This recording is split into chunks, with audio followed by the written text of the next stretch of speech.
L'auto-hypnose est un excellent moyen de relaxation. C'est le fait d'accéder de façon volontaire à un état de détente intense qui avoisine le sommeil et qui permet à l'esprit d'être plus réceptif vis-à-vis de certaines suggestions. Toutefois, le conscient intervient pour jouer le rôle de censeur. En pratiquant l'auto-hypnose de façon régulière, vous apprenez à conditionner votre corps et votre esprit à entrer progressivement en transe hypnotique. Toutefois, il faut du temps et de la patience. Mais à force de répéter les mêmes gestes et les mêmes mots, le corps arrive à intégrer totalement ces rituels d'hypnose, puis à les substituer par la suite en quelques secondes sur une simple demande. Que ressentez-vous lorsque vous entrez en auto-hypnose ?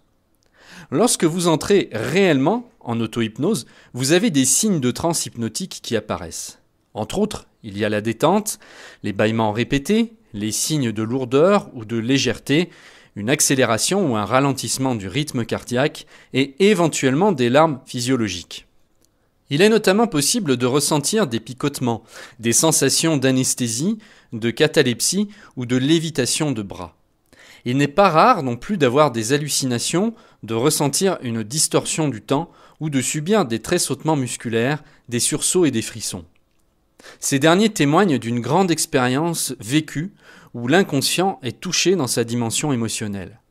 Lorsque ces symptômes sont ressentis, vous pouvez réutiliser cette méthode de réceptivité pour reprogrammer votre subconscient selon les buts et les objectifs que vous choisissez. Comment pratiquer l'auto-hypnose ? Grâce à l'auto-hypnose, vous obtiendrez des résultats formidables et palpables, surtout si vous êtes régulier dans votre pratique. Il suffit de suivre les 4 étapes suivantes.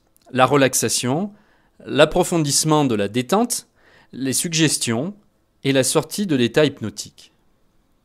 Commençons par la relaxation. Il faut que vous ralentissiez jusqu'à ce que vous vous sentiez relaxé. Lorsque le corps se relaxe, l'esprit le suit. La relaxation, qui est profonde et bénéfique, est une capacité que la plupart des gens ont perdue ou n'ont jamais développée. Certains, par contre, y parviennent facilement. Ils laissent juste aller leur tension et chaque partie de leur corps. Selon votre expérience et votre niveau de stress, cette étape peut durer entre 30 secondes et une demi-heure. Au fur et à mesure de votre pratique, vous réduirez ce temps. La méthode la plus facile de relaxation consiste à tendre chaque partie de votre corps, une par une, pendant quelques secondes, puis à relâcher.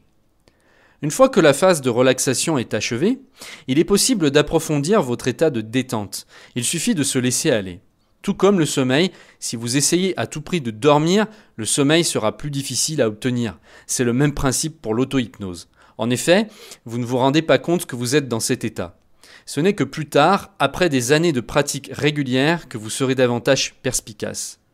En auto-hypnose, vous ne perdez jamais conscience. Vous êtes capable de réagir sur le champ si un événement imprévu arrive. Vous avez toujours le contrôle et vous pouvez arrêter quand vous voulez. Vient ensuite l'approfondissement de la détente. Il s'agit de pratiquer la technique du comptage, la plus utilisée pour approfondir l'état de détente. Vous devez tout simplement commencer par dire 20 dans votre tête, puis 19, 18, et ainsi de suite, tout en imaginant que vous entrez au plus profond de vous-même à chaque fois que vous prononcez un chiffre. Votre pensée interfère probablement pendant que vous comptez, c'est normal. Mettez-les de côté. Vous devez compter ni trop rapidement ni trop lentement. L'idéal serait de compter un chiffre toutes les 2 secondes. Toutefois, vous pouvez faire ce qui vous semble le plus approprié pour vous détendre. Les suggestions. Une fois fini avec la détente profonde, vous devez rentrer dans la phase de suggestion. Le fait de vous être relaxé vous permet d'accroître votre suggestivité. Ceci dit que vous avez préparé votre esprit subconscient à recevoir vos suggestions.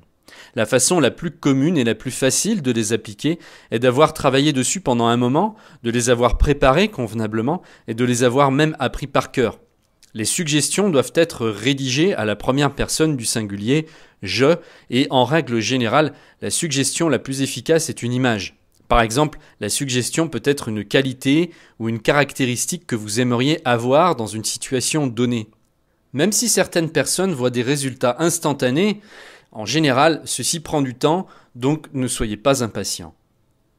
Et nous arrivons maintenant à la 4e et dernière étape, sortir de l'état d'auto-hypnose. Une fois que vous avez fini de répéter vos suggestions, vous pouvez terminer votre séance.